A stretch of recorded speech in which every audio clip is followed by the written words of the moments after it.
Good afternoon, students. Welcome to this session of International Business Environment. In our last session, we were discussing regarding chapter 4, that is International Financial Environment. And we have already discussed regarding foreign investment. How does this foreign investment works? What do we mean by direct and indirect foreign investment? And what do we mean by foreign capital flows? The importance of foreign capital and the factors affecting international capital flow. In our today's session, we shall discuss regarding what are the problems that we have to face in foreign capital flows.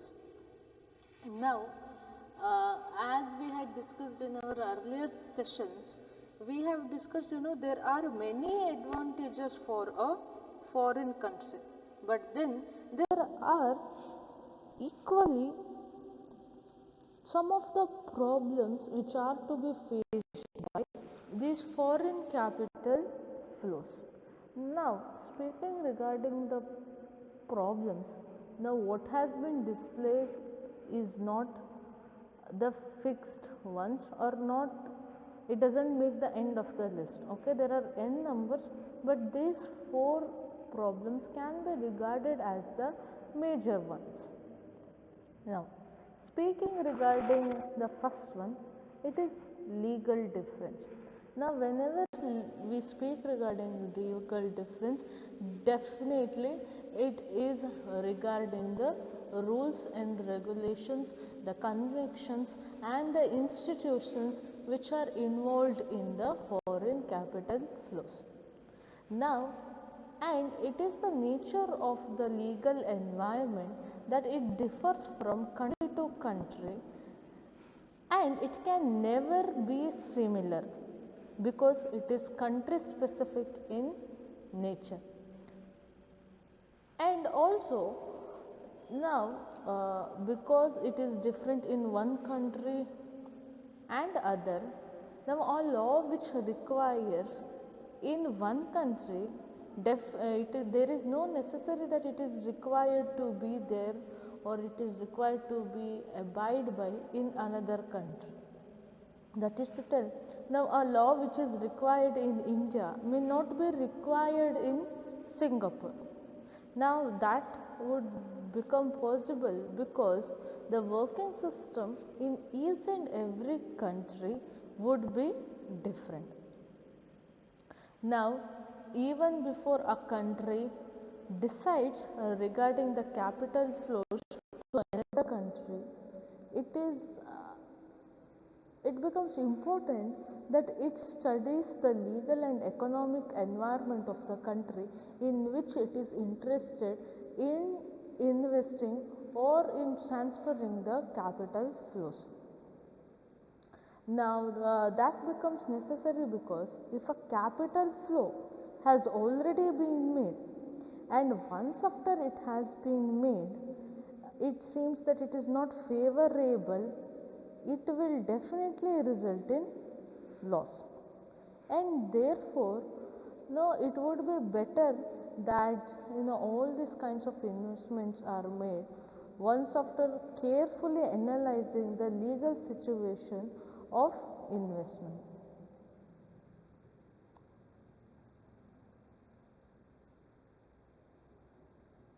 Now, not only that, in some of the countries, these laws are not only country specific but are also region specific. That is to tell, it would be different from one state to another, or there might be some of the zones that has been created in which the rules and regulations might be different. Now, under such circumstances, the foreign investment has to be made after a careful scrutiny of the regional laws also. Now, moving forward, the next one is cultural difference. Now, speaking regarding cultural difference, what we call as the methodology of business It will always depend on the culture of a country. Now, it can be, be more clear with the example. Now, in some of the countries, the gifts or what we call as commissions, it might be necessary for conducting business. Now, there might be some other countries which will not consider such commissions as a necessary part for doing business. Now, their policy might be making direct contracts without any kind of intermediary. And there are also chances that in some of the countries there would be necessary that intermediaries would be present for doing business.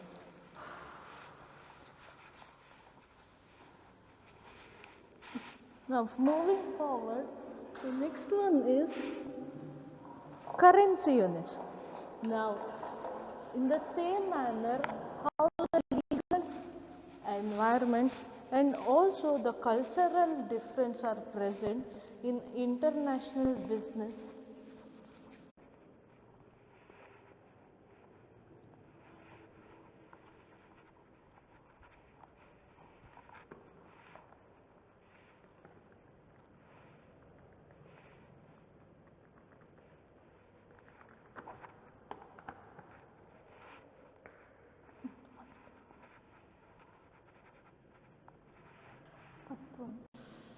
Our button. Yes. Now, the currency units are different from one country to another. Now, how does this becomes problem is that when we go for international trade, or in other words foreign capital, what happens is that now in India the currency is rupees, whereas in America the currency in which we trade would be dollars. Now, there cannot be direct exchange possible, that we cannot directly pay rupees for buying the goods that we would be importing from America. Now, there would be some institutions meant for that. We'll have to pay the currency in terms of Indian rupees, and based on what we have paid there, they will convert it into dollars and they will be giving the money. Now, giving the money in the sense it wouldn't be in any form of hard cash, but it would be in electronic form. So, that is how there would be problem in currencies, because one country that has gone for this foreign trade might have fluctuating currency system, the other might be on fixed, other might be either fluctuating or floating rate system. Now, all those things create some kind of problems in foreign capital. But having said that there would be problem, if at all these points are being considered by business seriously and a careful analysis is done, all the problems can be easily avoided.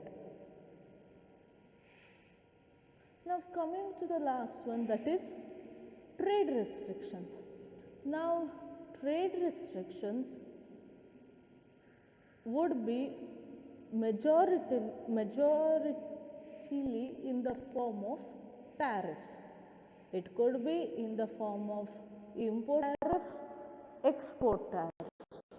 That would be the main kind of restriction. Now, some countries might put high import tariffs whereas less export tariffs. Some other countries might have both high import and high export duties. Now, all these things would create problem in terms of capital, especially in transferring payments and sale and purchase of specialized items between them. Now, yes, there are problems, but despite these problems, there are majority of the countries which are keen in doing the foreign business. Now, the two main factors we can again divide it into is based on push factors and pull factors. Now, as the name tells, these pull factors are the force of attraction usually which motivate a country to go international and earn profit all by itself and have some kind of growth in their business. While the push factors, those can be regarded as compulsion, because there is some kind of saturation in the market of the domestic country.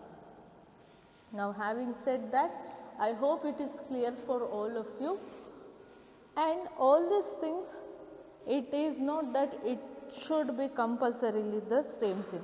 Based on your understanding, if at all based on your study from different textbooks, you can have your own answer. Now, moving forward, the next one is types of international financial instrument. Now,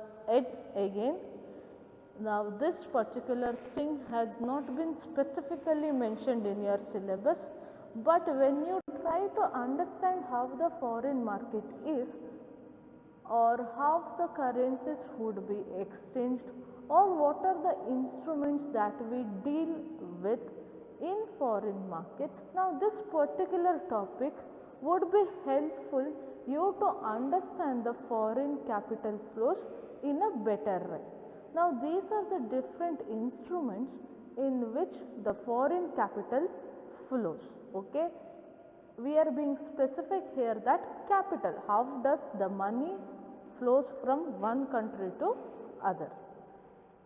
Now, speaking about international instruments or financial instrument, usually they definitely help in raising the capital, okay, and the important instruments could be, the first one is euro bonds. Now, as the name suggests, definitely these instruments would be in the value of euros. Now, the characteristics of euro bond is that it is an unsecured instrument, and also the rate of interest would be fixed. Now, these euro bonds, they are redeemable on their face value by the borrower of such bonds on the maturity date. Now, that is to tell, the first characteristic is that it is unsecured. Now, if the other party does not stand by its obligation or fails in its obligation, then you would be helpless to re-secure your funds from the hands of the other party. The next one is, there would be certain kind of fixed interest that has to be paid. And moving forward, regarding the redeemable characteristics, that is to tell, these bonds would be given for certain time period, and on the maturity date, the one who has borrowed, if he submits it to the institutions, then the amount what has been written on the bonds will be paid to the holder of such bonds.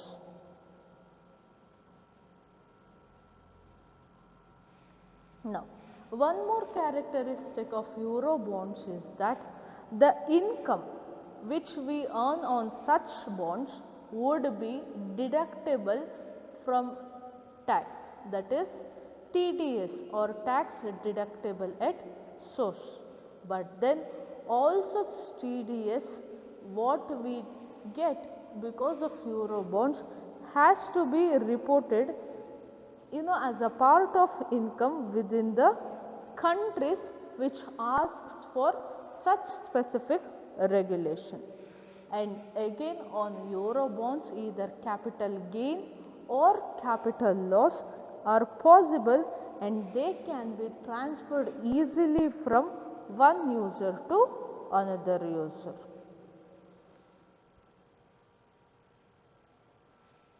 Now, one more special characteristic of Eurobond is that it can be denominated in more than one currency, and that's why it is called as multi-currency bond.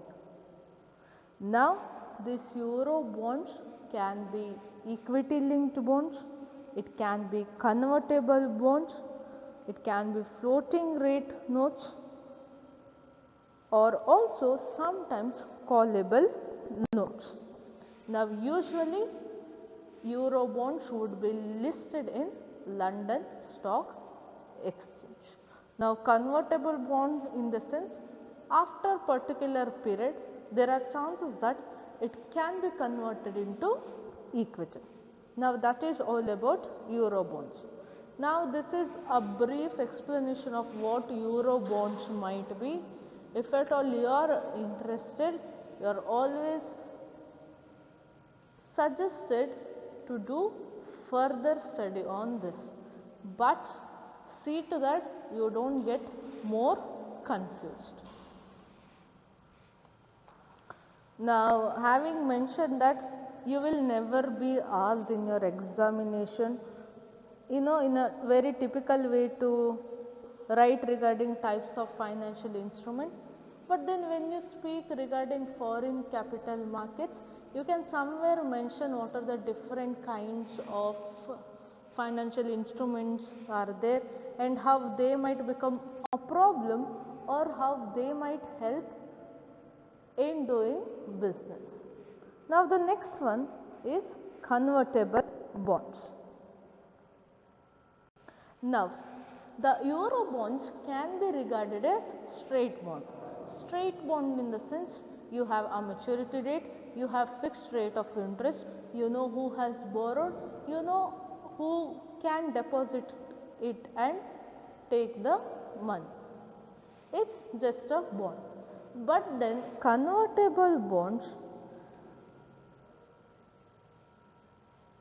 here they have the option of converting them into equity shares as the name suggests. Now, equity shares of what? If I take a convertible bond, now equity share simply means that I will be owner of something, a company or anything. Now, the feature is that these convertible bonds also would be issued in the name of the company, and on name of which company it would be issued, when it is converted into equity, the equity shares of those company would be given instead of the bonds. Now, that is a special thing because bond is a debt, you will not be having any of the quality of being a owner or right on the company, but whereas equity represents the ownership right. Now, that is the feature of your convertible bonds, or your debt has been converted into equity. Now, definitely the conversion price would be fixed at a rate something above the market price of equity shares on the date of the bond issue. Now, when they are converted, the borrowing company is definitely going to issue new equity shares. And again, when we compare the convertible bonds and the straight bonds or other kinds of bonds, definitely the rate of interest fixed would be something lower compared to your Euro bonds or other straight bonds. Now, that happens because as compared to other bonds, the convertible bonds are safer than straight bonds, because an investor usually gets some kind of safety for foreign exchange. And not only the one who borrows has the advantage, but then the one who issues such bonds will also be having advantage in the sense that they can give less rate of interest.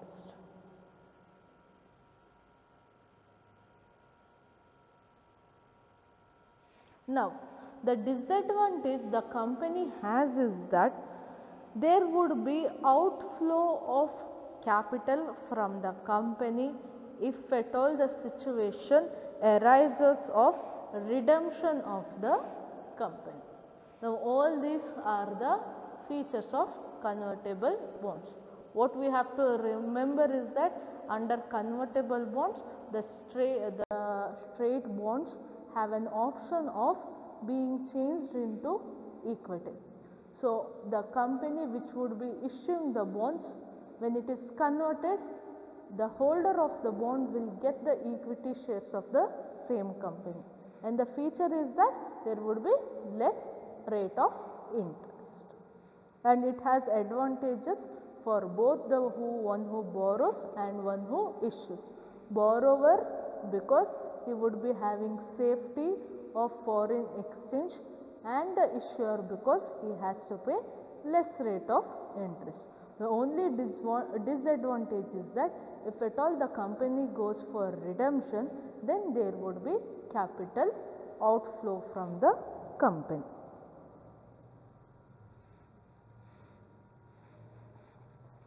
Now, the next one is floating rate bonds.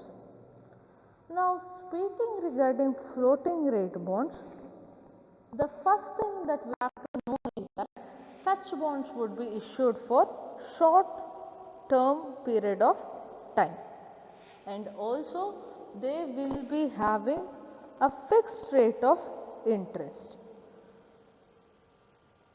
Now, it also has the feature that they can be converted into another bond which has the same nominal value, but which might also have a longer maturity period.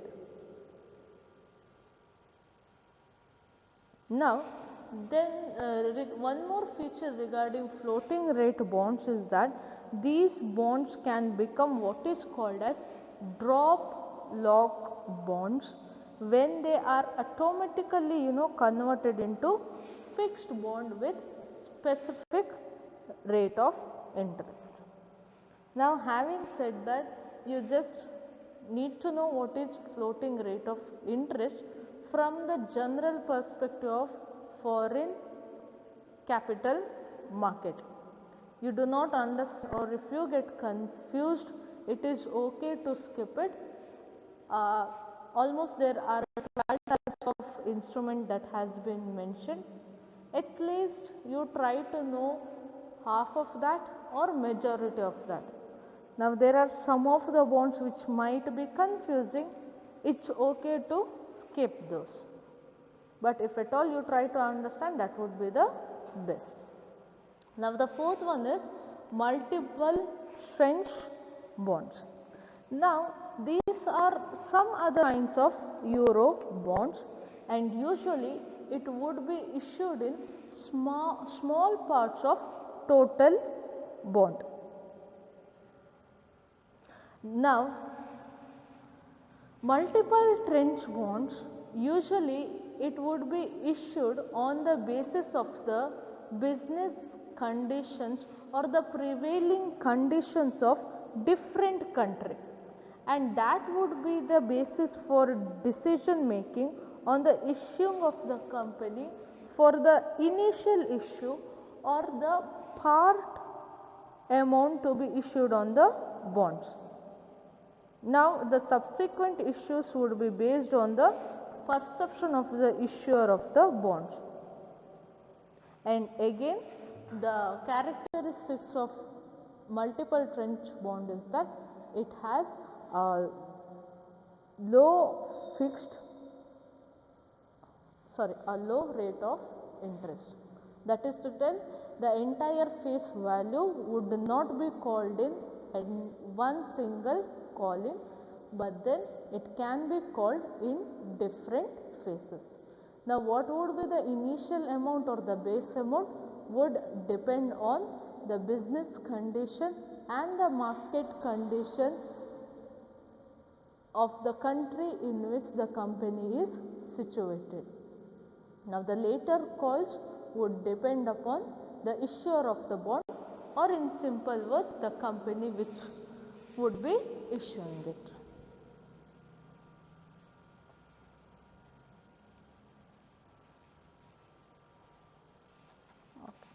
The next one might be an interesting one, that is the currency option bonds. Now, currency option bonds involve more than one kind of currency. Now, not only that, the feature of currency option bond is that the one who borrows such bond, they can borrow the bond or the principal amount in one currency, and they have the option of accepting the interest on the bonds in some other different currency.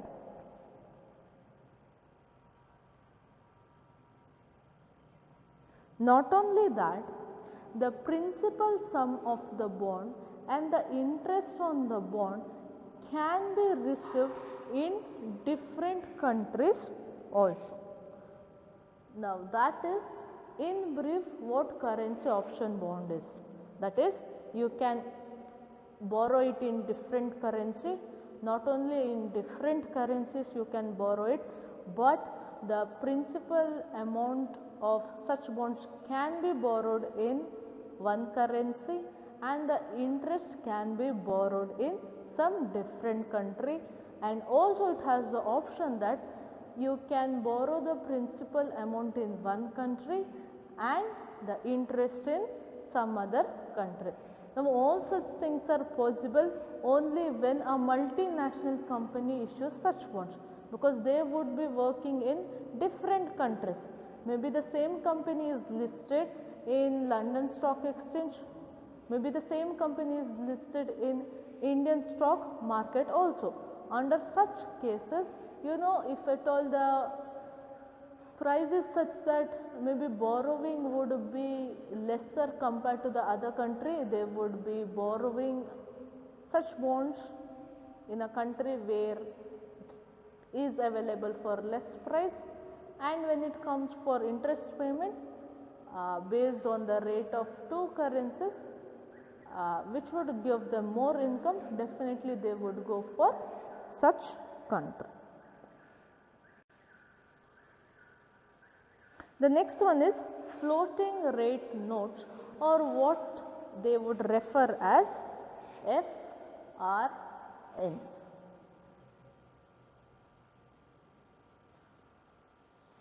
Now, we have seen almost 5 different kinds of financial instruments.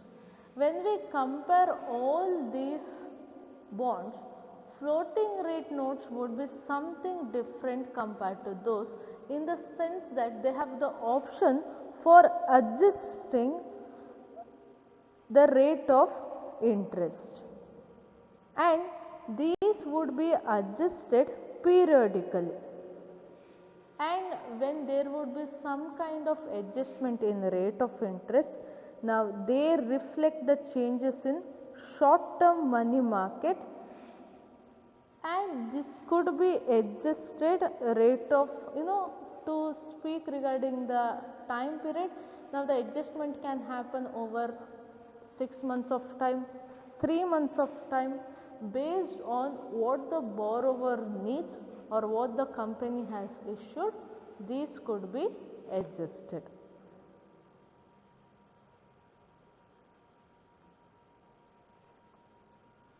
Now, the next one is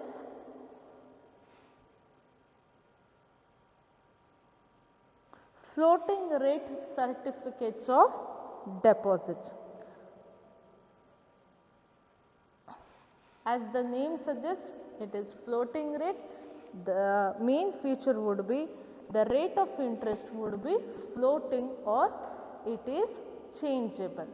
Now, the rate of interest will definitely not be fixed.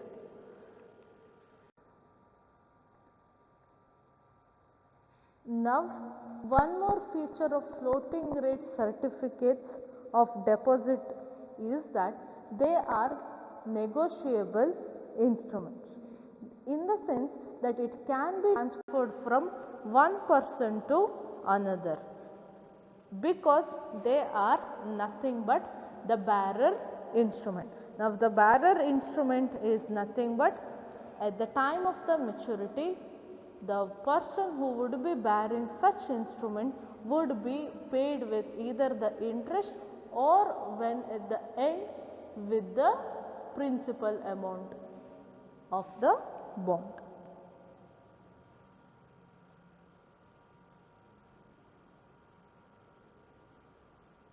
The next one is global bonds.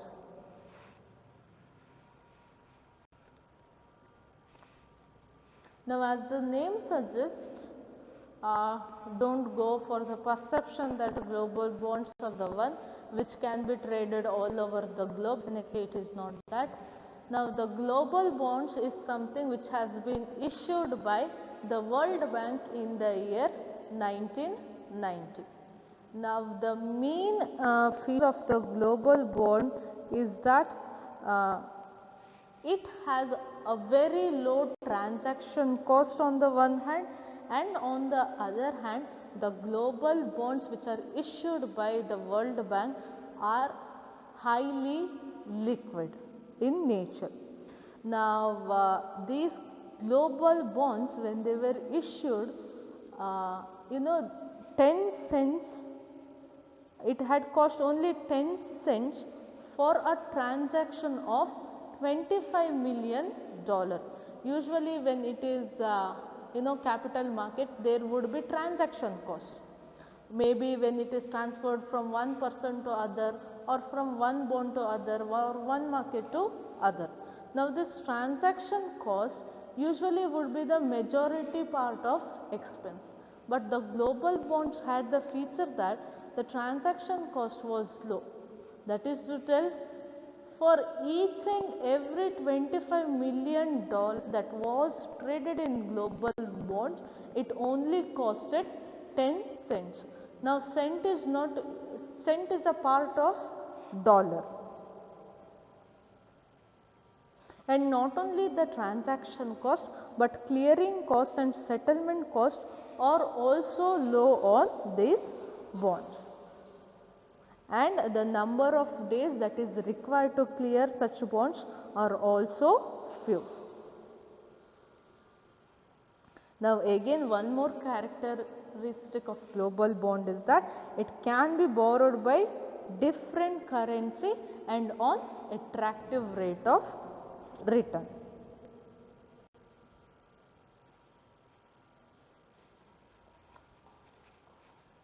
Now, the next one is euro notes. Now, speaking regarding this euro notes are also global bonds and are also known as euro commercial papers. Okay. Now, the feature of this euro bond is that these bonds can be underwritten by a financial instrument or a bank. Now, whenever a bank underwrites the financial instrument, it simply means there would be some kind of commitment on the part of the bank or the one who writes, to purchase such bonds. That is to tell, if a company lists itself and it issues euro notes in the market and it has taken the underwriting of one of the banks. Now, if the public goes and buys the euro notes, all the euro notes that the company has issued, then fine. Now, if at all the public doesn't borrow it, then there would be obligation from the part of the underwritten bank that the amount which has not been borrowed by the public would be taken by the bank. Now that is the feature of euro notes. Now it is not mandatory that there should be underwriters for euro notes. There are options of both underwriting and non-underwritten notes. Now when it comes for European Union, definitely these euro notes are very much popular, and also they are a secured form of underwritten documents.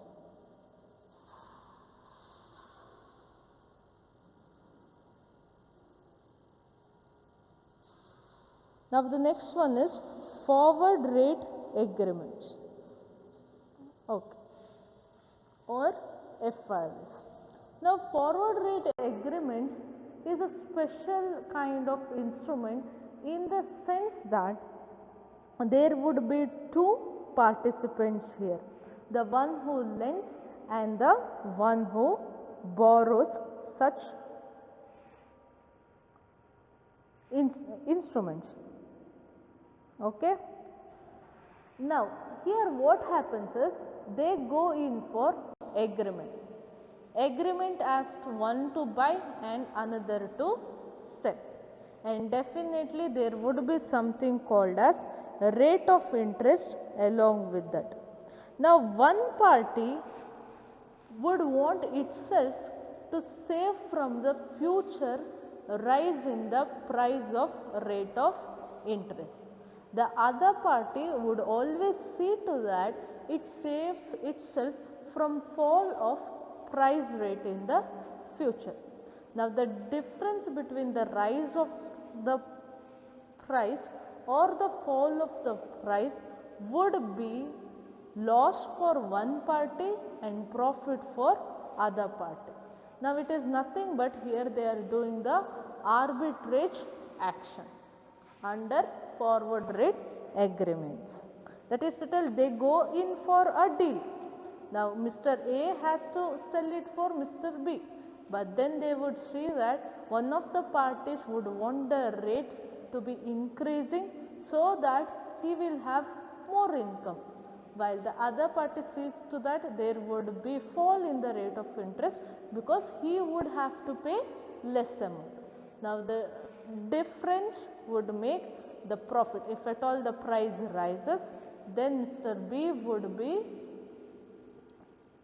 in the advantageous part, that is to tell he would get a more rate of interest, whereas Mr. A has to pay more money, which would become a loss for him. If at all there is fall in the price, then Mr. B would be earning less than what he has expected, and Mr. A has to pay something less, which would decrease his expenses.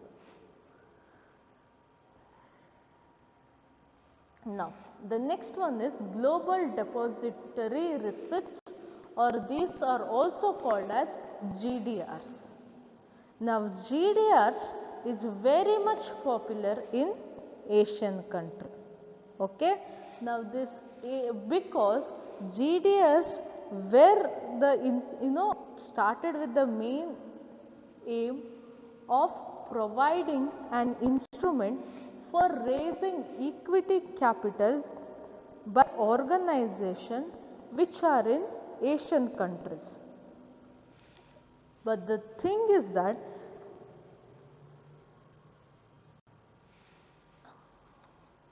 before that, now these GDRs, they can be placed in Europe, America and also Asian countries. Now they have low cost and also helps in bringing liquidity. Now here what happens is a company can simultaneously raise capital. Maybe if at all it is Indian company, it can raise capital in India and also in America. And the feature of that is it can raise capital in all the countries, that is to tell, if at all it has been issued in India, US and also in Europe. One thing is that the capital can be raised from all the three different places, and also the same equity can be, or the same instrument can be raised in three different places. Now especially this helps the Asian country companies which would want itself to be listed in the American stock exchanges.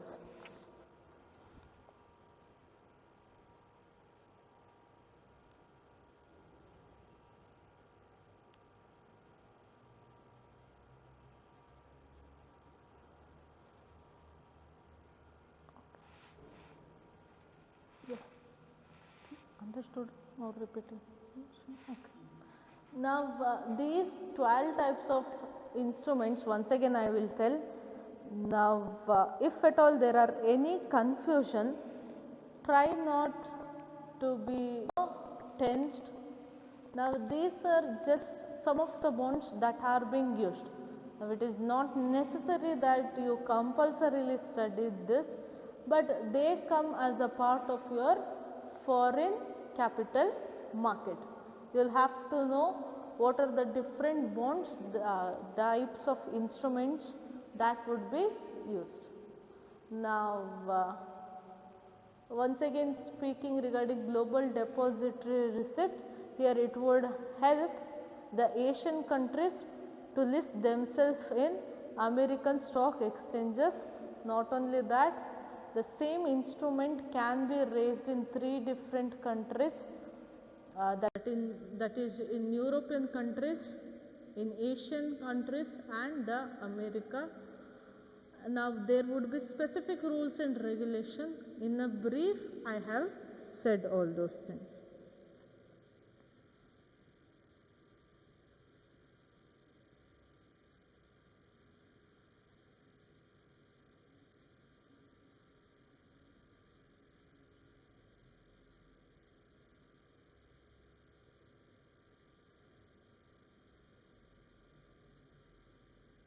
Now again speaking regarding the American depository receipt, now American depository receipt has the feature that it would help all the other non-American companies to list themselves in the American stock exchanges.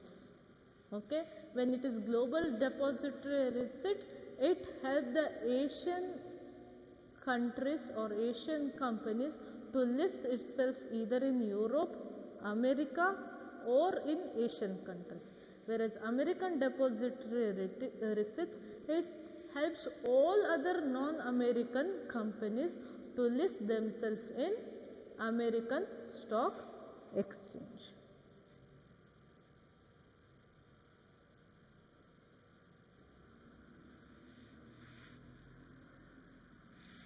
Okay. Now moving forward, the next one is international monetary system. Now to tell very briefly regarding internal monetary system, under this particular topic we discuss or we try to understand all the rules and regulations, the convictions and also the institutions.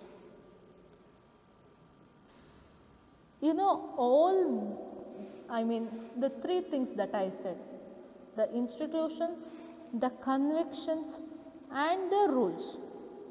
Now these three things administer, how they would administer or how they keep intact the international monetary system is what we discuss under this particular topic.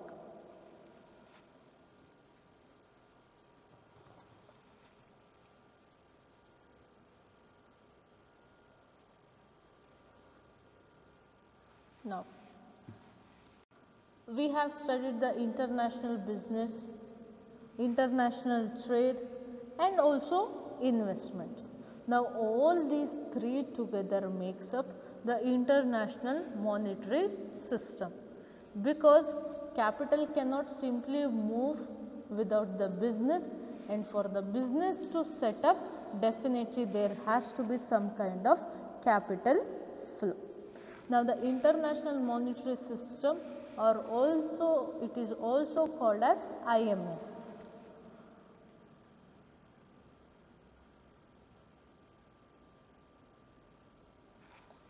Now having said that, the international monetary system acts as a framework. Now framework is nothing but a limitation within which the foreign exchange rates are ascertained or analyzed.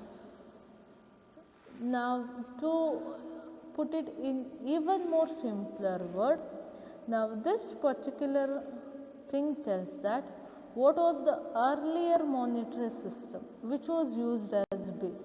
Later on, how did it change? Now to tell it in briefly, in the beginning it was gold standards.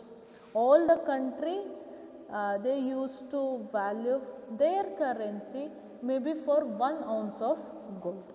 Later on there was what we call as Bretton Woods system, and there was fall of gold standards, and there came up the IMF, IBRD.